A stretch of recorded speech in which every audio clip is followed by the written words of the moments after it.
Bonjour à tous, bienvenue au Grand-Duché de Luxembourg. Willkommen zu Letzebusch. Nous sommes ici au cœur du pays des trois frontières, au tripoint France, Allemagne, Luxembourg, au cœur de la Moselle luxembourgeoise, à la porte d'entrée. Schengen constitue la porte d'entrée de la Moselle luxembourgeoise et du Grand-Duché de Luxembourg. Depuis la France, avec Apac et Sierre-Clébin derrière nous, sur la rive droite de la Moselle, et depuis l'Allemagne avec Perle. Nous sommes, vous le voyez, entourés de vignes. Nous sommes au cœur du vignoble mosellan, AOP, Moselle luxembourgeoise, en très bonne compagnie, encore une fois. Je vous présente avec Audric, monsieur Henri Rupert. Bonjour. Propriétaire du domaine Henri Rupert, qui surplombe la rivière Moselle, Moyenne Henri. Moyenne. Et qui surplombe la Moselle, la rivière Moselle. Et quiconque est passé par Schengen n'a pas pu vous manquer, en fait, puisque vous disposez d'une structure, comme vous l'appelez, qui ressemble pour moi à un vaisseau qui surplombe la Moselle. Et donc ici, nous sommes, alors pas tout entier au cœur de votre domaine, puisque en fait le domaine Moselle luxembourgeoise est divisé en parcelles. Et donc expliquez-nous, qu'est-ce que c'est que cette AOP Moselle luxembourgeoise, que représente cette vallée de la Moselle luxembourgeoise avec son vignoble, en quelques chiffres et notions peut-être pour les néophytes. Bon, en fait, on a le vin ici au Luxembourg depuis le temps des Romains. Et donc ça fait bien un très très long moment déjà. Bon, les encépagements sont les encépagements qu'on connaît un peu de l'Alsace, c'est-à-dire qu'on a du Pinot Blanc, du Pinot Gris, un peu de Gewürz, du Riesling. Depuis quelques années, un produit qui est devenu très très important, c'est le Crémant du Luxembourg, qui représente aujourd'hui quelques 30% de la production. Et donc la particularité peut-être de Schengen, c'est qu'en fait nous avons aussi des vignes sur le côté français depuis plus qu'un centenaire. En fait, la raison c'était que lorsque dans les années 1920, c'était quand même des temps assez pauvres, et puis il y a beaucoup de Lorrains qui sont allés travailler dans la sidérurgie. Les terres se sont libérées, et donc il y a les Luxembourgeois qui ont acheté ces terres, de façon qu'on a aujourd'hui je dirais presque 50 hectares de vignes. Tous les vignerons de Schengen, pas seulement moi. Quelques 50 hectares de vignes sur le côté français. Ce qui est intéressant, c'est qu'on a une géologie qui est un peu différente de Schengen. Par et d'autres des frontières. On trouve d'autres terres, donc très intéressant, surtout sur les Riesling, parce que du moment qu'on change de sol, évidemment le goût il change, et pour nous c'est vraiment très très intéressant. Alors quelles sont les caractéristiques des sols en Lorraine, au Luxembourg et en Allemagne donc? Ce qui est différent en Lorraine, c'est assez particulier, je pense que c'est plutôt aussi, ça dépend vraiment du lieu dit où on est. On a des grès, dans ce coin en tout cas, on a des grès rouges, on a du quartzite, c'est des terres qu'on ne trouve pas de la même façon ici au Luxembourg. Et donc qu'est-ce qu'on trouve au Luxembourg? C'est argilo-calcaire. C'est la période où c'était la mer, donc des marnes. Et on a encore une particularité sur Vintrange, on a des terres keupériennes, on dit, avec des blocs entiers de gypse qui sortent. Et là, de nouveau, pour le Riesling, très très intéressant. Et en Allemagne? En Allemagne, vous avez plus ou moins les mêmes terres que vous avez ici à Schengen. Que vous avez ici à Schengen directement sur la frontière. Si maintenant on va sur la Moselle, si on va plus bas, en direction de Trèves, respectivement la Sarre, on est sur des schistes, donc tout à fait un autre sol qu'ici. Et alors, ces caractéristiques géologiques sont plus appréciées par quels cépages? Alors, quels cépages prennent toute leur saveur et leur importance ici sur la Moselle luxembourgeoise et chez vous? J'aime bien, dans ce contexte, j'aime bien parler du Riesling, parce que c'est quand même un cépage qu'on essaye de travailler dans les fûts en inox, de façon de pouvoir lui donner un maximum de lui-même. Le fût en inox, il est totalement inerte, donc il ne va pas donner une empreinte de soi-même du fût.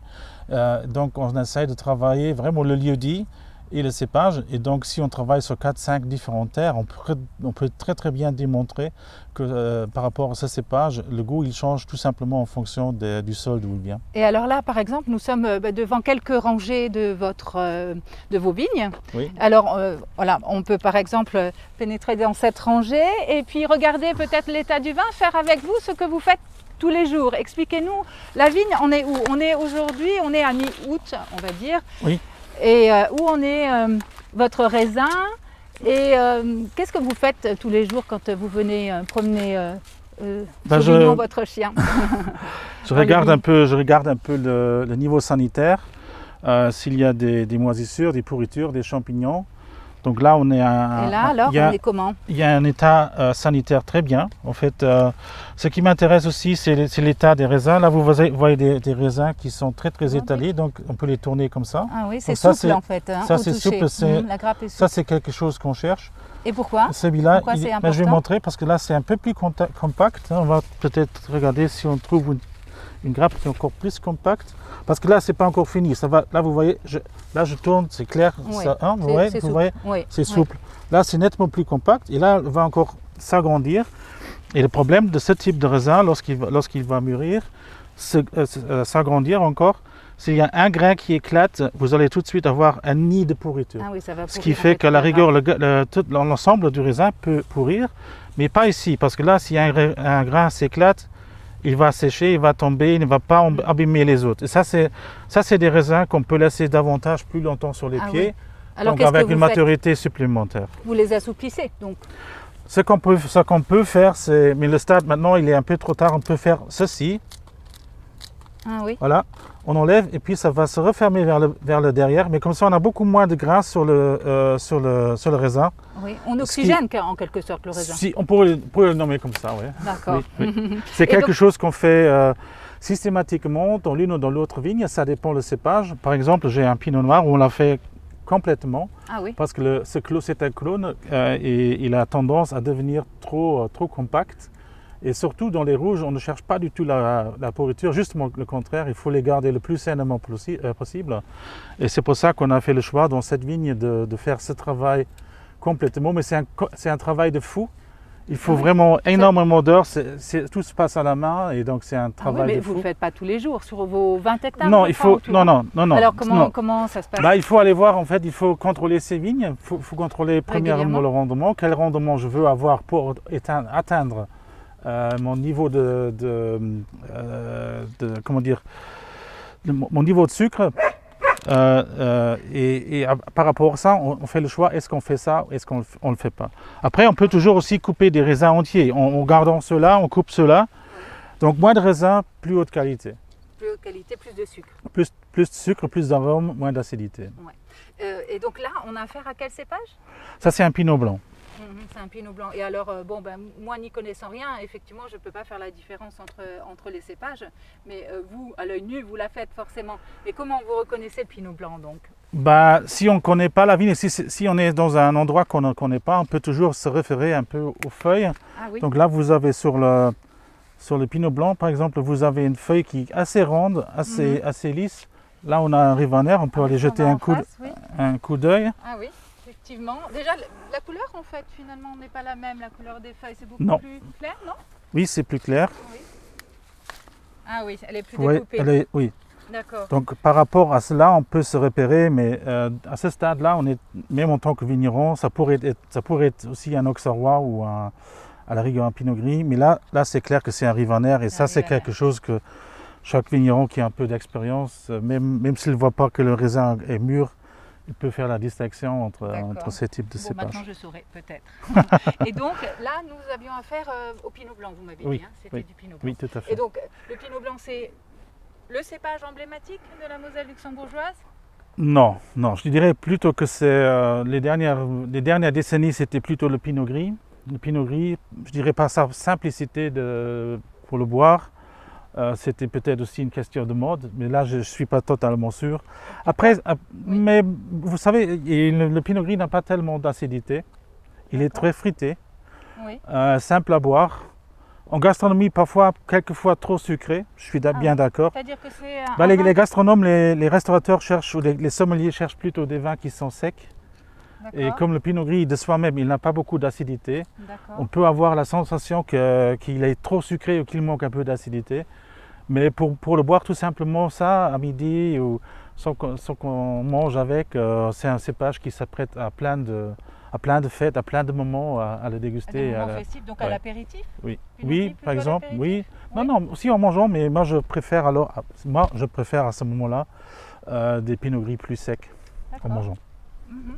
Et donc le Pinot Gris, le Pinot Blanc, et qu'en est-il alors du Riesling et que représente en fait la production de ces différents cépages sur la Euh, Moselle je- luxembourgeoise? oui, donc la moyenne sur toute la Moselle, j'ai un peu du mal à vous dire. Chez moi, il y a quatre cépages qui se partagent en fait 80% de la production. Et ils ont tous aux alentours de 20%.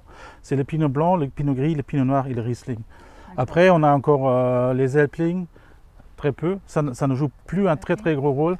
Elbling, Rivaner, Gamay, peu de Gewürz, du Blaufränkisch. Maintenant, j'ai planté encore un peu de Chardonnay. Mais vous voyez, l'encépagement, il peut être très très large. Moi, j'ai toujours l'impression que si l'encépagement est trop large, on se perd aussi. Je crois qu'à un certain moment, à la rigueur, même le client se perd un peu. Ah oui. Donc, Mhm. parfois, c'est mieux d'avoir moins de produits et aussi une masse critique peut-être plus importante, surtout si on parle d'export. Parfois, on arrive à déboucher quand même des quantités un peu plus grandes. Mhm. Et si l'encépagement est trop diversifié, souvent il manque les quantités derrière pour vendre des quantités correctes à l'export. Et le fameux crément luxembourgeois donc, est fabriqué à base de quel cépage? Bah, il y a plusieurs cépages qui sont autorisés, comme de nouveau évidemment Auxerrois Pinot Blanc, Pinot Gris, Riesling, ainsi de suite. C'est un mélange ou bien c'est Ça peut un être, cépage? non, il y Non. a différentes façons de le faire. Ça, c'est au vigneron de faire son choix. Donc, il existe évidemment la possibilité de faire un unicépage, comme un pinot blanc, un pinot noir, un 100% blanc de blanc. Oui. On peut faire des millésimés, mais on a évidemment aussi la possibilité de faire des cuvées à base de différents créments et à base de différentes années. Par exemple, tout à l'heure, et pour être très concret, nous allons déguster votre crément luxembourgeois Esprit de Schengen. Oui. Avec quel cépage est-il fait alors celui-là? Il y a Ses caractéristiques? majoritairement pinot blanc chaque année, entre 50 et 60%. On Oui. essaye toujours d'avoir aux alentours de 20% de pinot noir. Il reste un peu en fonction de l'année. Parce que moi, je fais une différence entre année 20 et année crément. Donc une année un peu plus faible, où on n'arrive pas à avoir des maturités énormes, j'essaye de produire plus de créments. Et dans des années très très matures, j'essaye de faire plus de vins tranquilles, c'est-à-dire des vins qui n'ont pas de bulles. D'accord. Ça veut dire que le crément n'a pas besoin d'autant de soleil en fait que les vins tranquilles, comme vous dites? Non, C'est ça? tout à fait, c'est vrai. Il faut savoir que même en Champagne, les champagnes, les vins de base sont récoltés à un taux d'alcool potentiel entre 10 voire 11,5, 12 c'est le maximum. Hein. Donc ils n'atteignent pas la maturité totale, ou je veux dire pas optimale, parce qu'il faut voir la maturité optimale pour un crément ou pour un champagne, elle est en dessous des maturités optimales pour un vin. Mhm. Le problème est physique, parce qu'en fait, si on parle de la deuxième fermentation, du moment que je vais dans une deuxième fermentation, si j'ai déjà trop d'alcool, je vais avoir des problèmes parce que les levures ne peuvent plus tout fermenter. Et le deuxième problème, c'est le CO2, le gaz, qui fait de la pression dans la bouteille. Donc en principe, chaque fermentation s'arrête à 8 bars de pression. C'est pour ça qu'on a limité, pour la deuxième fermentation, on a limité ça à 6 bars, je dirais précisément, mais on essaye d'aller pas au-delà. Alors on peut peut-être préciser que le crément luxembourgeois s'obtient comme le champagne après 2 fermentations. La façon de faire, elle est totalement identique. Oui. C'est juste qu'on n'a pas le droit de les nommer champagne. Voilà, puisque nous sommes donc au Luxembourg, sur la vallée de la Moselle Oui. luxembourgeoise. Oui, mais on s'est créé quand même un nom avec le nom Oui. Crément et Crément de Luxembourg. Une marque. Et hein, une marque, Crément. oui, on est quand même très fiers de ce produit qu'on produit au Luxembourg. Oui. C'est le roi des vins, le crément, Luxembourg? On peut dire ça? Non, Non? non, mais le roi des vins, c'est celui qui vous plaît le plus. D'accord. Je croyais que vous alliez me dire. C'est bon. Non, on parle souvent du roi du vin, des Riesling ou des Chardonnay en termes de blanc. D'accord. Pour les rouges, je pense que c'est un peu plus compliqué. Là, je veux vexer personne. D'accord. Mais, vous, par exemple, vous avez eu de nombreux prix quand même à l'étranger et au Luxembourg. Oui, Pour quel vin en particulier? Les créments plutôt ou les vins tranquilles? ça, non, pour les deux types. En fait, Ouais. apparemment, on travaille dans les deux types de vins très très bien, ce qui fait que c'est vrai que surtout en 2020, on a été énormément récompensés. En 2020, alors pour quel vin? Dites-nous concrètement. La plus belle médaille que j'avais, c'était la Vinali de Paris. On avait, dans la catégorie moelleux, on avait le meilleur moelleux de cette année. Et la Vinali de Paris, c'est le concours des œnologues de France. Donc si on gagne une médaille d'or à Paris, c'est déjà quelque chose. Et avoir le meilleur vin dans une catégorie, c'est génial, quoi. Et donc du coup, vous exportez partout dans le monde? On exporte là où on a de la demande.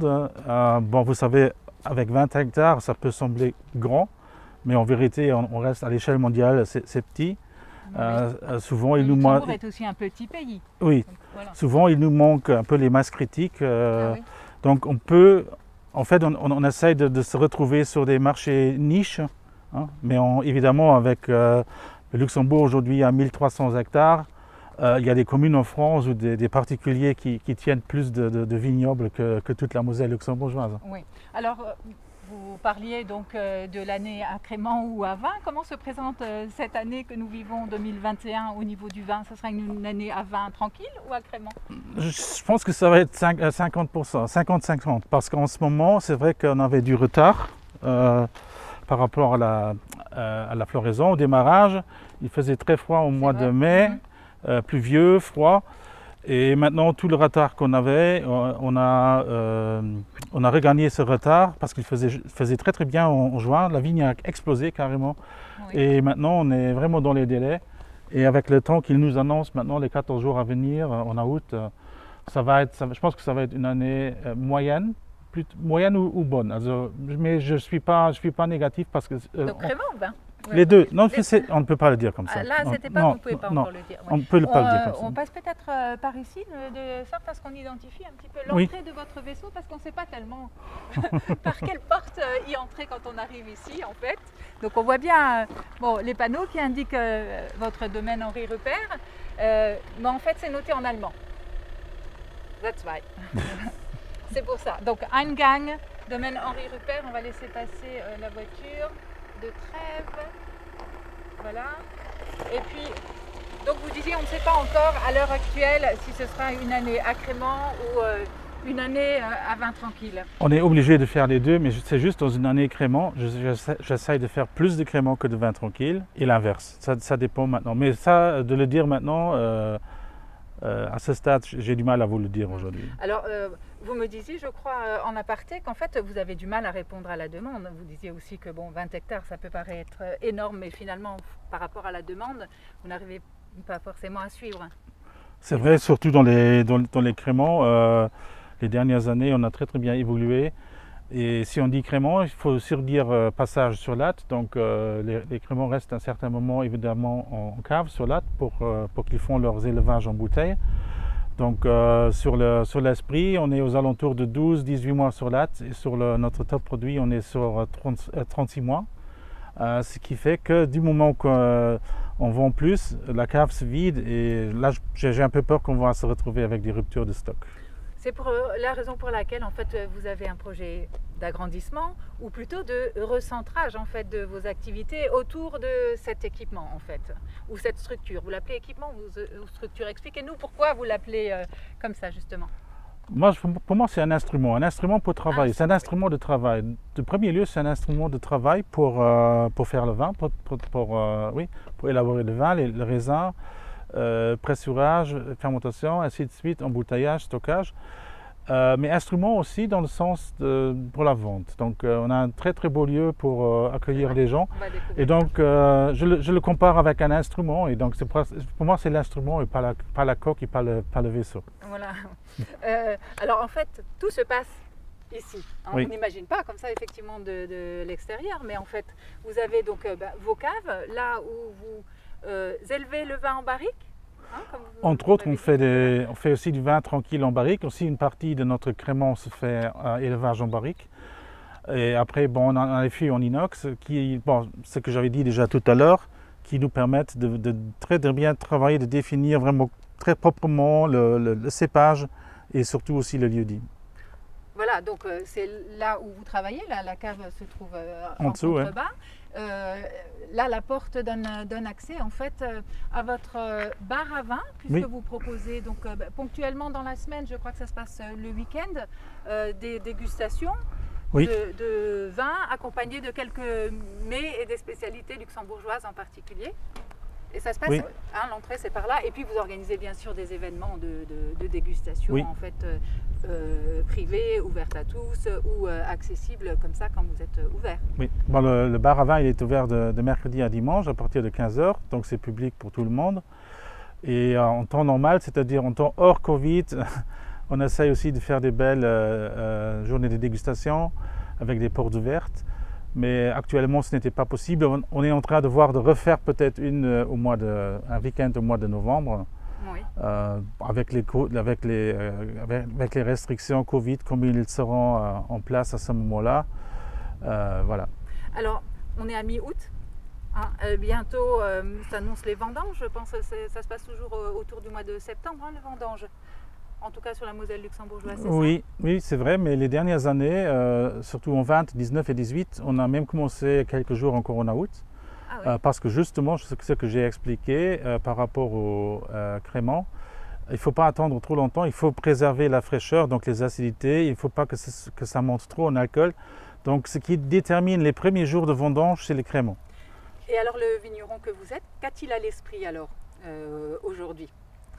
Qu'est-ce qui vous préoccupe aujourd'hui en termes d'organisation, de préparation du vin et de coordination du travail à faire bientôt? On est encore en train de prévoir les emboutteillages de façon qu'on va vider les fûts pour avoir de la place pour pouvoir récolter la nouvelle récolte. Après, on est encore en train pour le niveau sanitaire, le dernier traitement qu'on est en train de faire maintenant ces jours-ci. Après, on va faire des passages, des nettoyages, éventuellement encore enlever des raisins à droite et à gauche, embaucher les personnes, évidemment, les vendangeurs pour les vendanges. Alors, vous embauchez combien de personnes? Là, je crois que vous formez une équipe très soudée de 15 personnes, me semble-t-il, qui viennent tant de France que d'Allemagne que du Luxembourg. Non, comme on est sur le carrefour des trois pays, on a pas mal de Français qui viennent.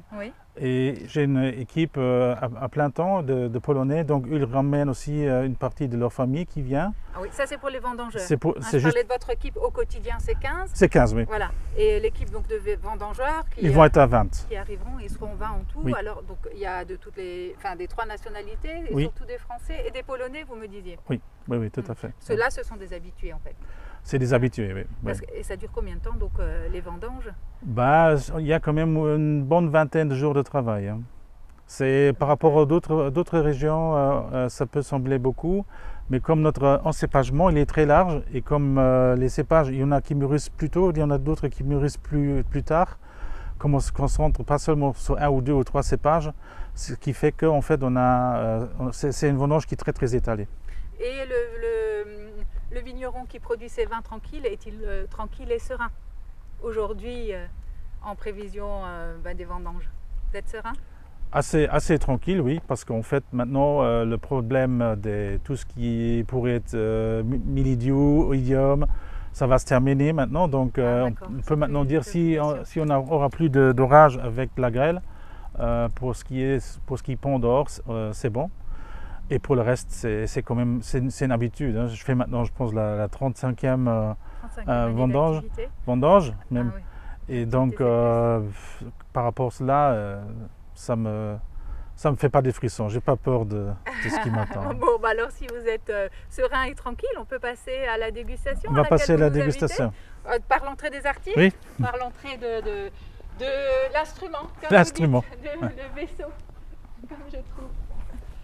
Allez, on y va. Bien, nous nous retrouvons toujours avec Monsieur Henri Rupert sur la terrasse du bar à vin du domaine Henri Rupert. Remarquez tout d'abord cette vue quand même splendide sur la Moselle des Trois Frontières.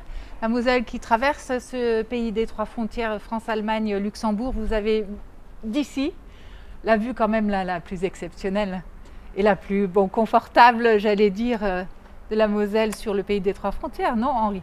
On se plaint tous les jours, mais c'est un très haut niveau, c'est vrai. Oui, quand même. Non. Bon, et nous sommes toujours dans votre instrument, voilà, qui vous sert en fait d'outil de travail, quoi, en fait. Hein. Mais alors, quel instrument? C'est c'est un plaisir époustouflant que d'arriver ici, et un étonnement en fait toujours. Donc, oui, instrument, c'est peut-être, oui, c'est pas péjoratif, mais c'est vrai que si on a la chance de travailler dans un lieu comme ça, on a quand même un autre plaisir de venir travailler tous les jours que du moment qu'on travaille dans des lieux un peu moins appropriés. oui, c'est vrai, mais vous vous êtes fait plaisir quand même, parce qu'on rappelle que en fait, c'est une création de l'architecte François Valentini. C'était François Valentini, oui. Voilà, qui a une fondation au Luxembourg, qui a créé d'autres monuments en fait au Luxembourg déjà. Oui, c'est vrai. Bon, il fait, je dirais, avec un autre architecte luxembourgeois, les architectures les plus contemporaines. Il fait pratiquement jamais deux fois la même chose et ça sort toujours du lot. Donc, en fait, j'ai fait sa connaissance, c'est simple. Il est du village d'à côté. Et puis, lorsque j'étais 18 ans, j'étais dans le conseil communal avec 6 ans où j'étais adjoint au maire. Et à cette époque, on a créé avec lui notre école primaire.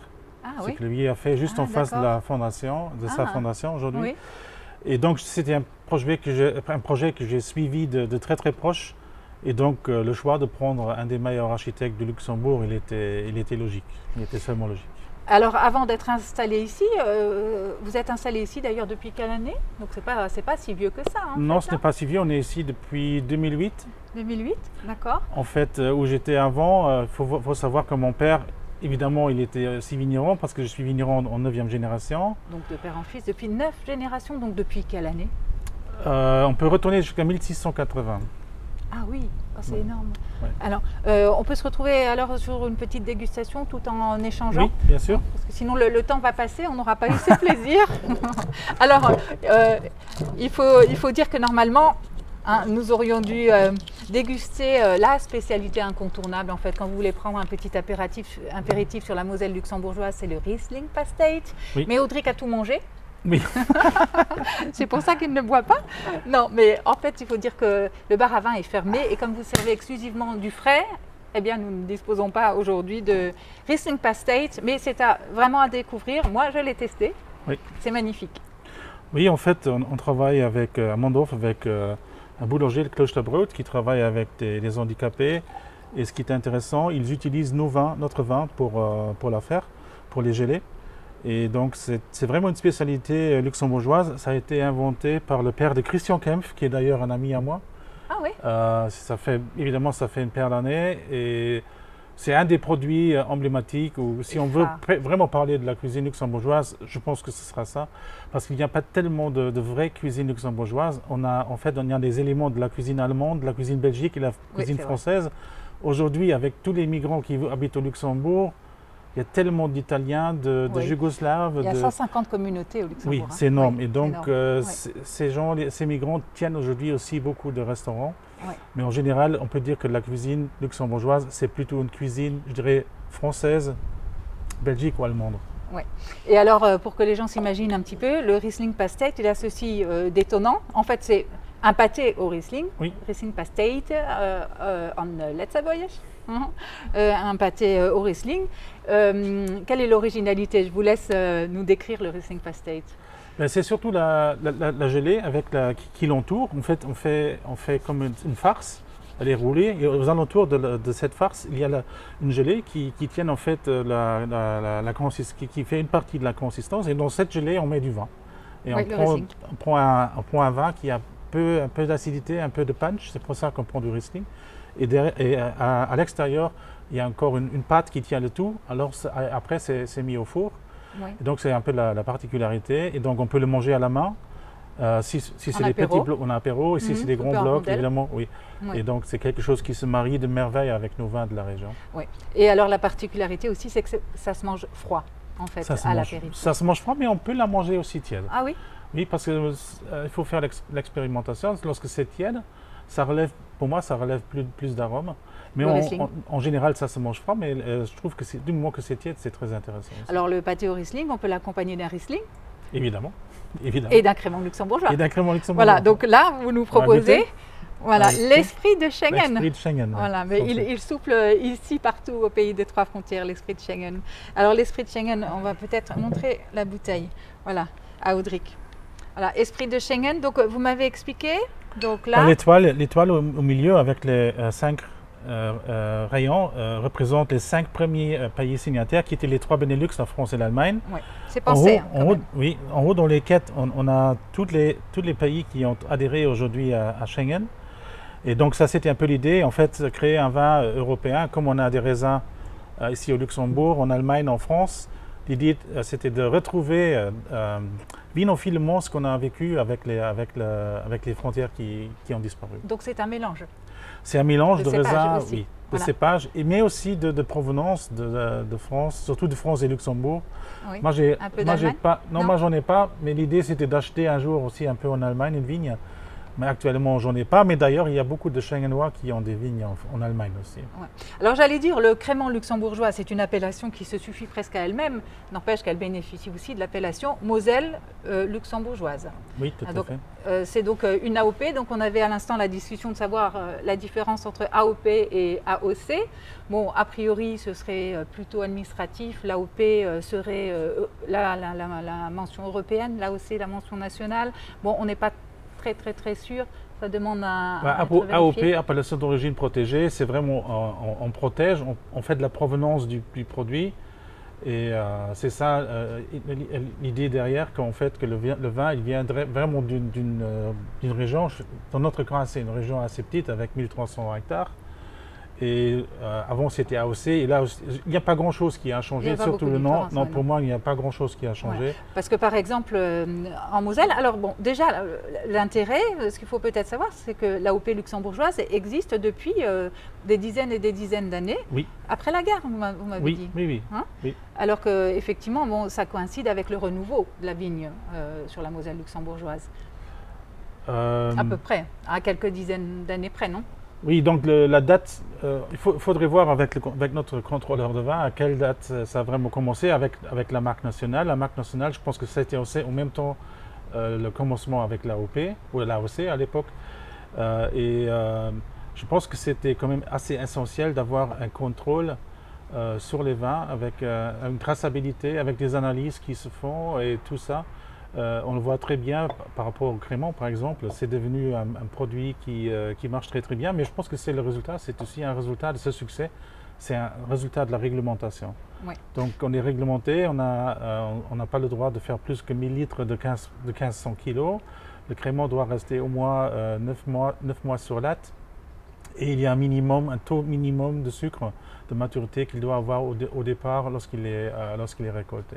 Alors AOP Moselle luxembourgeoise, de l'autre côté de la frontière en France, il y a aussi un vignoble à Cons-les-Bains, à Rethel, et puis à Haute-Cons. Oui, à Haute-Cons, mais ça monte quand même plus loin, ça monte jusqu'à Metz et un peu derrière. Oui, encore, jusqu'à Metz. Oui. Et puis en Lorraine, mais bon, l'appellation Moselle, quelle est-elle précisément en Lorraine? Là, quelle est l'appellation précise dans le département de la Moselle en France? Maintenant, c'est aussi AOP, mais oui. ça fait pas. Je pense qu'ils sont. Ça doit faire une dizaine d'années qu'ils sont à AOP. Oui. Avant, c'était VDQS. Oui. Et maintenant, ils sont passés avec AOP des Vin de Moselle. Oui, avec des. Donc, il y a quand même des restrictions supplémentaires. Ils sont devenus AOP Moselle. Oui. Et les vins de la Moselle allemande, alors, bénéficient aussi d'une forme d'AOP? Oui, bien sûr. C'est pas tout à fait peut-être la même, mais ça va dans le même sens. C'est quand même des lois européennes qu'il faut aussi respecter. Et évidemment, ils ont aussi un AOP Moselle d'Allemagne. Ouais. Bon, alors assez parlé, on va déguster cet esprit de Schengen. Santé. Santé, Gesundheit. Prost.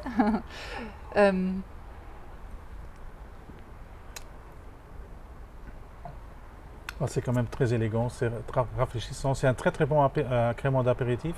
C'est très doux. Oui, c'est assez doux. Et c'est à consommer avec modération. Malheureusement. Malheureusement. Oui, il est très doux en fait, c'est ce qui me frappe, très doux et pétillant en fait. Et en fait, un vin qui a du peps, je dirais. Et qu'on boit assez tranquillement quand même. C'est dangereux. Parfois, on a des produits qui sont dangereusement bons. Oui, c'est dangereusement bon, oui, c'est excellent. Regardez, cette couleur, je ne sais pas si on voit à l'image, Audric, mais les bulles sont extra fines. Vous voyez, au niveau de... Il y a une différence entre le champagne et puis un crément, là, par exemple. Je ne sais pas, au niveau de la taille des bulles ou... Est-ce que vous pouvez, à l'œil nu, faire la différence? Non.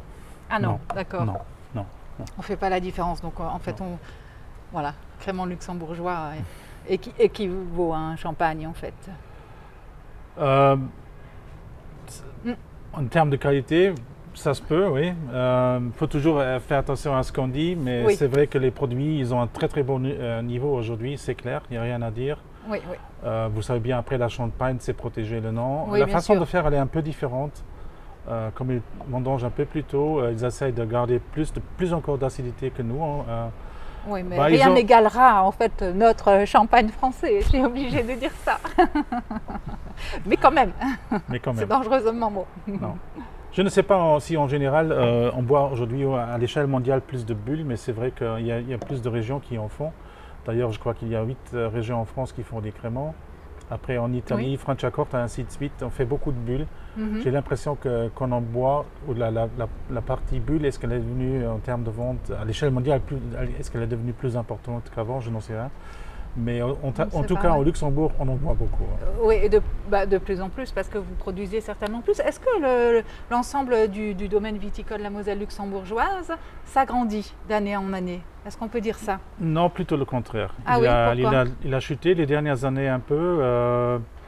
Le problème c'est que je crois que surtout les producteurs de raisins, ils s'en sortent moins bons que les vignerons indépendants qui travaillent leurs produits de A à Z. Et Ah oui. à ce niveau, on a certainement perdu quelques producteurs. Également, la Moselle, la région, elle est très intéressante pour tous ceux qui viennent habiter à la Moselle. Donc souvent, les PAG, les plans d'aménagement en général sont faits de façon que ça touche parfois aussi le vignoble. Donc on perd du vignoble aussi Ah oui. pour des D'accord, gens au plus... bénéfice des constructions. Oui. Mhm. Bon, on a le droit maintenant de planter aussi dans les plaines. Hein. Donc on peut encore planter davantage, même s'il n'y a pas eu de la vigne avant dans ces lieux. Mais ça ne se fait pas, je dois dire que ça ne se fait pas énormément. Hein. D'accord. Ça diminue légèrement. Je pense qu'à un certain moment, peut-être que ça va rester stable, mais en ce moment, c'est en légère diminution plutôt. Alors, est-ce qu'on peut passer à la deuxième bouteille pour déguster? Alors, qu'est-ce que vous nous proposez en deuxième Donc, c'est dégustation? un Pinot Gris de notre entrée de gamme. On nomme ça un Pinot Gris Sélection 12. Sélection 12 veut dire qu'on limite le rendement à peu près à 12 grappes par cep. 12 voire 14, ça dépend, évidemment, ça dépend le cépage. Les grappes de Pinot Blanc, ils deviennent plus lourdes, plus grandes. Un Riesling, un Pinot Gris, il reste plus petit. Donc, en principe, sur un Pinot Gris Riesling, j'ai besoin de 14 raisins pour atteindre le rendement que je veux atteindre. Et sur un Pinot Blanc, c'est 8 à 10. De 14 raisins, 14 grappes? Des grappes. Par pied. Par pied, oui. Voilà. Alors, quand même, moi, je ne peux pas résister à la tentation. Vous savez que je me partage entre le pays des trois frontières et puis le département du 12 en France. L'Aveyron, donc, la sélection 12, c'est pour vous. Aveyronnais et Ouest Aveyronnais. On les salue. Alors, je veux bien goûter. Donc là, on est sur du Riesling. Non, c'est un Pinot Gris. Après, on va déguster encore un Riesling. Ah. Un Riesling terroir. Ah oui, d'accord. Vous ne voulez pas prendre Ouais. deux fois le même cépage. Alors, domaine Henri Rupert, sélection 12. Et là, on est sur du Pinot Gris. Ouais. Et alors, celui-ci, Gesundheit. Toujours avec modération. On l'accompagne idéalement de Pinot Gris. On en parlait tout à l'heure, en fait, hein, avant de rentrer dans votre bar à vin. On l'accompagne avec tout. Vous me disiez...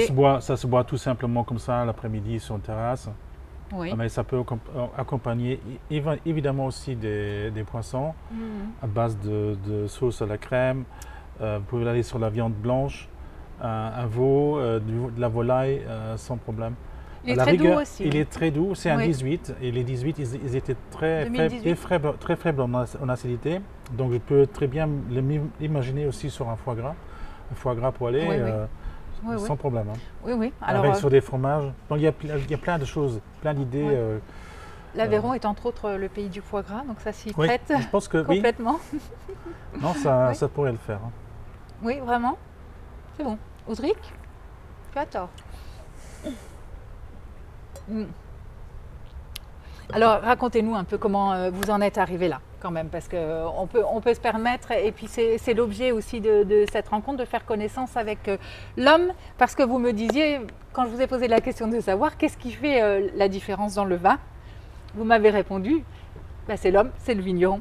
Alors, quelle est votre histoire, pour la petite histoire que vous voulez bien nous raconter, et puis votre touche?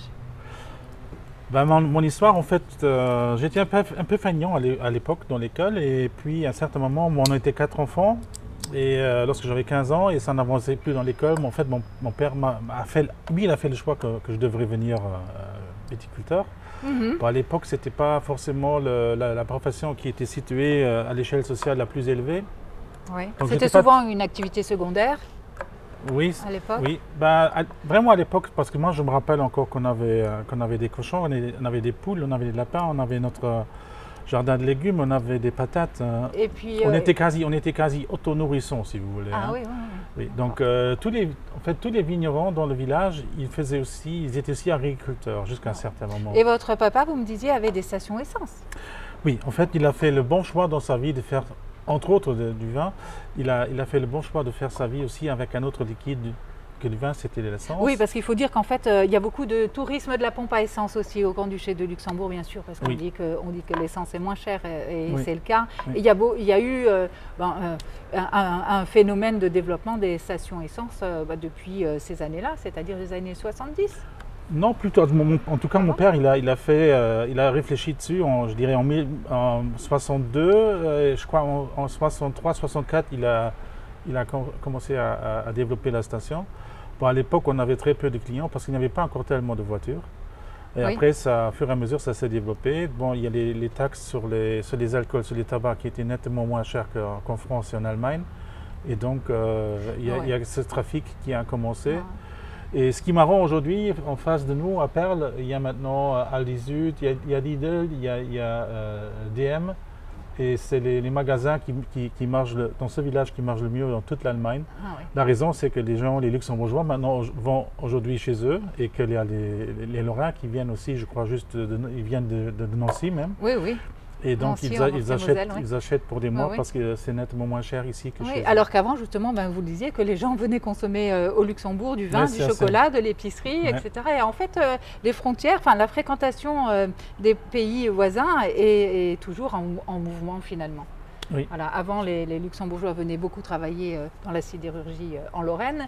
Aujourd'hui, ce sont les Français, les Allemands, les Belges qui vont travailler Au au Luxembourg. Grand-Duché. Oui. Ouais, c'est quand même assez mouvant et c'est ce qui crée ce brassage des cultures et des langues. Et donc, concernant votre histoire, vous me disiez donc que vous avez étudié à Trèves.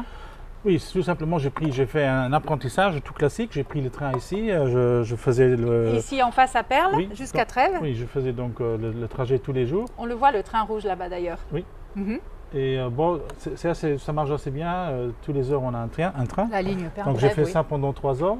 J'ai fait mon CAP. Et après, j'ai rallongé avec encore 2 semestres à Trèves pour un brevet intermédiaire. Et puis j'ai encore fait 2 semestres à Bad Kreuznach pour terminer en technicien. C'est entre le brevet de maîtrise et l'ingénieur. Et après, en 1990, j'ai donc repris le domaine de mon père avec à l'époque 3 hectares et demi. Mais surtout avec Aujourd'hui, il y en a 20. Aujourd'hui, on en a 20, mais surtout aussi avec les cépages basiques comme le Rivaner, l'Alpling. C'est des cépages qui, chez nous, aujourd'hui, ne jouent plus un très très gros rôle. Donc j'ai changé plein de choses. Et donc, à un certain moment, ça a explosé. Le lieu de production, il a explosé. Il ne restait plus assez de place. Et aussi, l'accueil qui était juste à côté de la station de service, c'est une catastrophe. Donc, on a fait le bon choix, je pense, de venir ici et de construire ici. Ouais. Et donc, vous êtes aujourd'hui un homme heureux et pleinement satisfait, même si vous avez encore beaucoup de projets, bien sûr. Il reste quelques projets, c'est vrai, mais je pense que j'ai quand même 52 ans, mais je pense que si je regarde en arrière, j'ai pas fait que des fautes. Bon. Et vous vous sentez alors davantage vigneron, exploitant de la terre ou homme d'affaires? Parce qu'il faut le gérer quand même ce domaine, il faut coordonner le personnel. À quoi passez-vous le plus de temps? Comment vous ressentez vous-même? Aujourd'hui, je dirais l'homme d'affaires, c'est quand même très, très important parce que si du moment que vous ne gagnez pas d'argent, vous ne pouvez rien gérer. Hein. Donc, oui, vous ne pouvez pas disposer de tout ça. Je passe quand même beaucoup de temps ici dans la salle de dégustation avec les gens. Malheureusement, je passe moins de temps dans les vignes pour travailler, évidemment avec les chiens pour marcher, mais ça se limite presque à ça. Je voudrais bien recommencer à travailler de nouveau plus physiquement. Oui. Mais on sent que vous êtes animé par votre passion et votre activité. Hein. On sent que vous êtes j'espère, comme un poisson dans l'eau, dans les vignes. Oui, oui, on le ressent. Ouais. C'est clair. Non, je voudrais bien retravailler un peu plus dans les vignes parce que c'est quand même quelque chose qui me plaît beaucoup, être dehors et puis, disons, l'autre donc le commerce, il est très très important, c'est évident, mais à un certain moment, ça peut aussi devenir, je ne veux pas dire fatigant, mais si on est Récurrent peut-être, répétitif. À un Oui. moment donné, on fait peut-être le tour de la question. Non. Moi, je dirais que ça peut être parfois un peu difficile pour la santé parce que si on fait 3, 4, 5 dégustations de suite dans une journée, Ça fait partie il du faut travail. vraiment le boire avec modération parce que sinon vous rentrez le soir, Donc il faut évacuer tout ça en il fait faut dans les vignes et ce serait de mieux. à travers Oui, le oui, travail oui, physique. oui, oui, oui. Ben, c'est ce qu'on vous souhaite. Oui. Allez, santé. Allez, on lance. Santé à vous. On lance la troisième dégustation, donc toujours un domaine Henri Rupert, hein, et on est là sur un Riesling. C'est un Riesling, oui. C'est un Riesling. Donc, C'est donc. ah oui, dans ce verre-là, parce que moi je mélange tout. Allez-y. Je vais faire comme ça, je suis désolée, mais je ne peux pas me permettre de boire autant. Donc ça c'est un vin terroir. Terroir Oui. chez nous, qu'est-ce que ça veut dire? Parce qu'en fait, sur les basiques, comme sur celui-là par exemple, donc les raisins proviennent évidemment du même cépage, de la même année, mais pas forcément de la même vigne. Donc on a un mélange de différents terroirs. Et là on est vraiment C'est sur bien. le petit lieu-dit. Et donc ça c'est un Riesling qui Ah ouais. vient du vin Tranche Felsberg, du fameux Felsberg. Une tranche On a- Donc on est toujours là dans la commune de Schengen. On est une toujours dans la tranche commune de Felsberg. Schengen, Voilà. oui. Donc une terre qui est très très intéressante pour les Riesling. J'adore en fait ce terroir, cette terre pour les Riesling. Mhm. Pour moi, c'est une des meilleures terres qu'on a au Luxembourg pour ce type de cépage. Mhm. Bah, voilà, j'ai pas de mots. C'est toujours aussi doux, c'est même toujours plus doux, je dirais. Un tantinet plus sucré. Et puis ça s'accroche au palais. Ça accroche au palais. Il y a quand même une minéralité là. Il fait encore là-haut, il fait encore de la mâche, c'est très important là. Il fait de là De la mâche. un mâche, Donc, d'accord. en mangeant, c'est quand même ça reste intéressant. C'est vrai. Mais c'est aussi de nouveau, c'est encore un 18. Et les Ouais. 18, 2018. donc- ça manquait un peu d'acidité parce que c'était tellement chaud. Et donc 18, 19, 20, on avait ces problèmes de canicule. Ce qu'on connaît en fait un peu plutôt des journaux, des médias. Mais on s'est retrouvé avec des alcools potentiels énormes et en même temps avec des acidités qui chutent, donc un peu de manque de fraîcheur.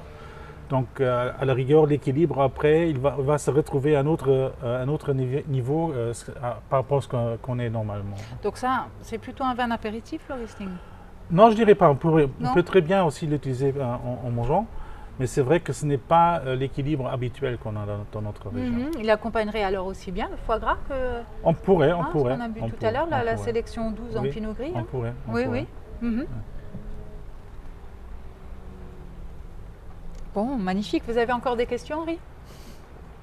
Ou des réponses moi- à me fournir aux questions que je n'ai pas posées? Non, pour moi, tout est bon. Bon, d'accord, on profite encore un peu de la vue. Et Ouais. puis, je vous remercie beaucoup pour cette dégustation. On va faire un petit tour dans votre cave Oui. pour voir le travail De la cave. Ouais. de la cave et du quotidien de vos collaborateurs. Voilà, Voilà. super. On y va? Je vous On y suis, va. je suis le guide. Oui, allez-y. À tout de suite.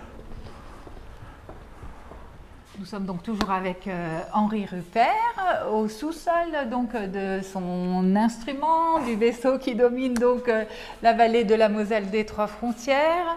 Et nous venons de quitter Michel en fait qui lui est particulièrement associé à une activité précise. Hein. Oui, c'est lui qui s'en occupe principalement de l'habillage, c'est-à-dire étiquetage, mettre dans les emballages, et puis il s'occupe aussi un peu de la distribution, donc les livraisons, et voilà. Il s'occupe principalement de tout cela. Oui, parce qu'en ce moment, vous êtes justement dans tout ce travail parce que vous voulez libérer les fûts, libérer de la place Oui, hein, pour pouvoir accueillir les prochaines vendanges. voilà, Hein. tout à fait. C'est notre préoccupation dans la cave.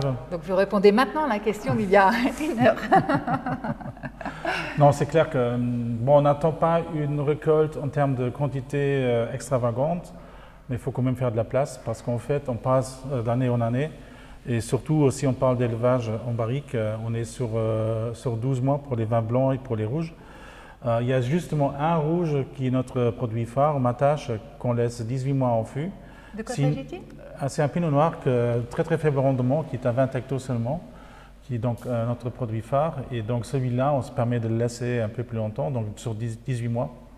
Si on laisserait tout 18 mois, évidemment, il faudrait avoir le double en barrique et la double De surface. Ouais, que vous n'avez pas Ce qu'on n'a encore. pas actuellement, et donc c'est actuellement impossible. Alors tout cet espace, c'est-à-dire autant les barils en chêne, enfin les fûts de chêne, que les fûts en inox, tout ça, quand ils sont pleins, c'est le résultat d'une vendange en fait, enfin d'une vendange, d'une saison Non, de vendange. il y a quand même un peu plus de réserve. On a actuellement de la place pour 150 000 litres.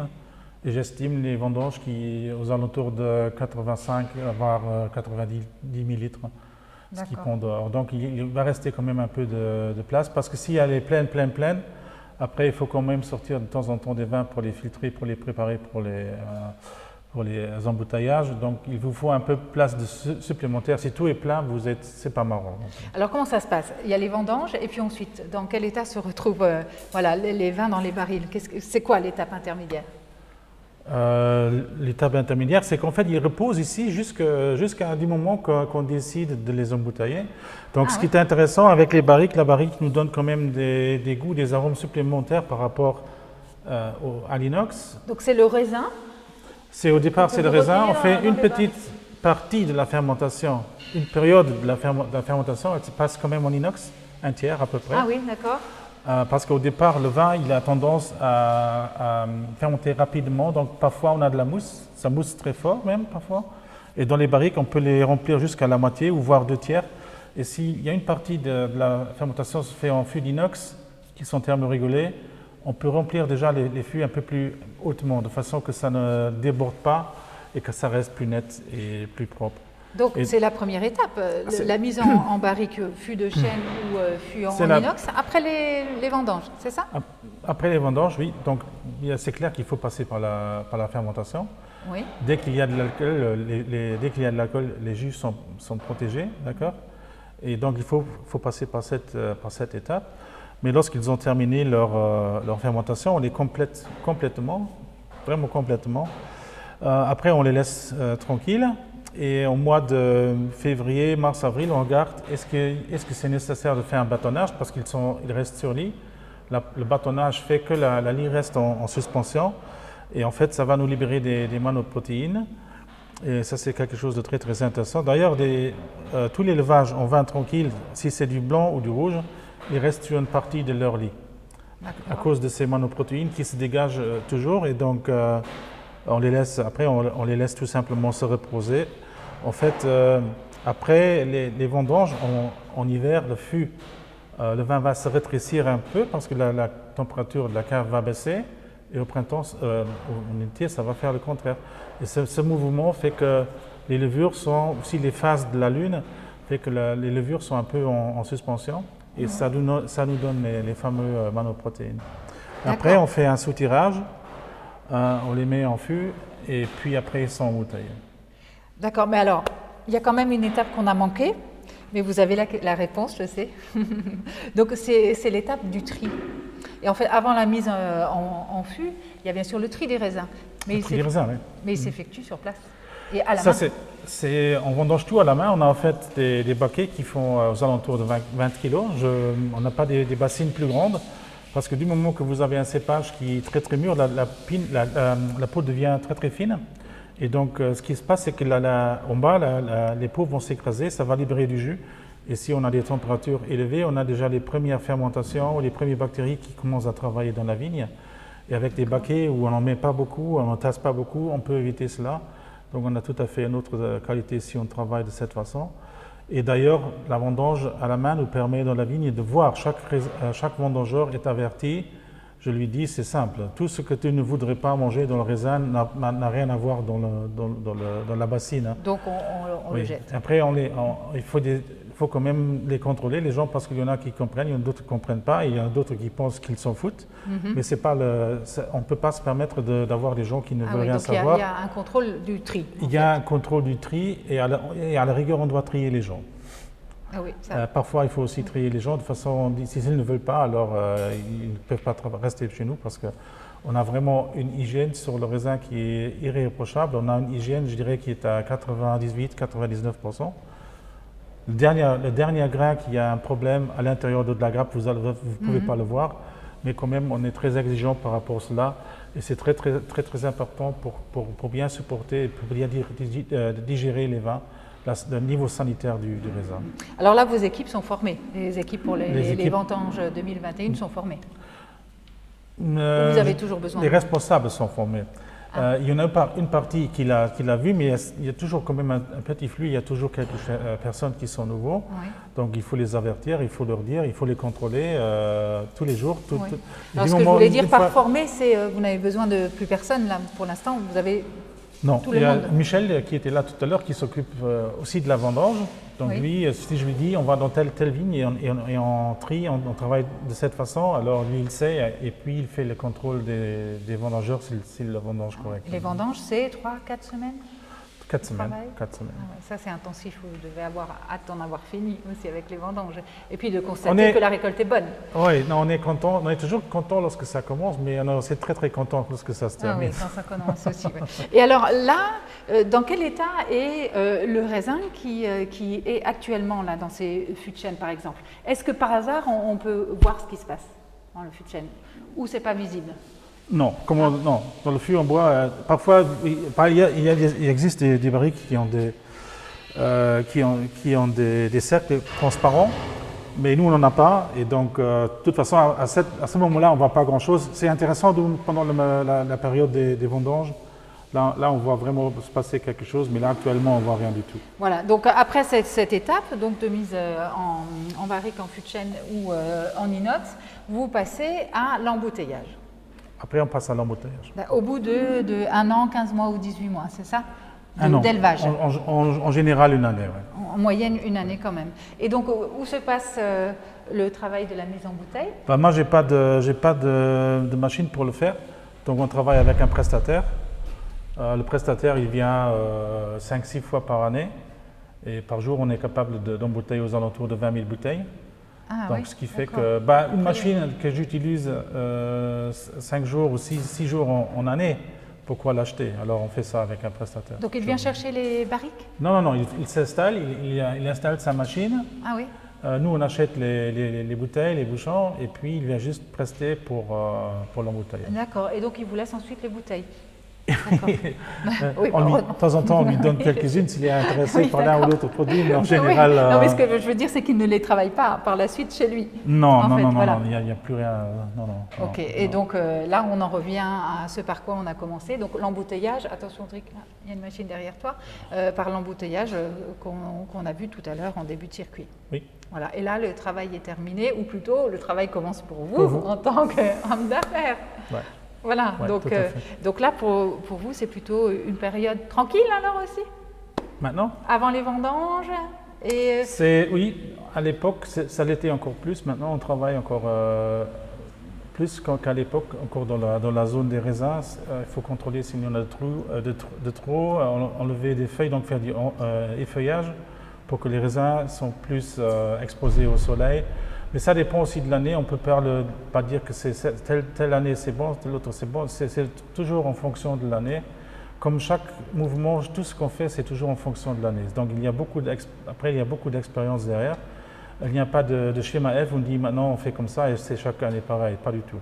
D'accord, donc en fait, ce millésime, ou cette production 2021 réserve encore toutes ces surprises. Quelques-unes, disons quelques-unes. Quelques-unes, vous avez quelques certitudes seulement, mais vous êtes serein. Je suis serein. Voilà, donc merci de nous avoir accordé ce temps. C'est moi. Pour toutes ces explications très instructives et enrichissantes. Et je vous dis belle vendange et merci à bientôt. Beaucoup. Merci beaucoup. Henri. Comme on fait aujourd'hui. À bientôt.